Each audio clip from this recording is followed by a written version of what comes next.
প্রধান উপদেষ্টা ডক্টর মোহাম্মদ ইউনূস বলেছেন, কল্পনা করতে না পারলে স্বপ্নের বাস্তবায়ন সম্ভব নয়।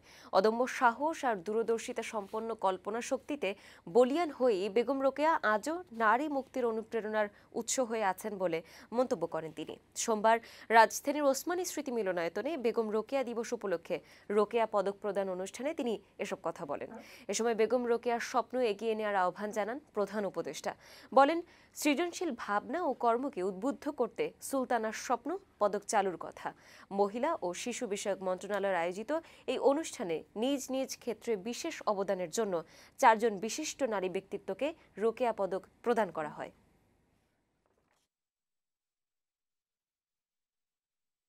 তার কল্পনা শক্তি আমাকে অবাক করে। কল্পনার শক্তি মানুষের সমস্ত শক্তির ঊর্ধ্বে। সুলতানার স্বপ্ন কি চিন্তা তার,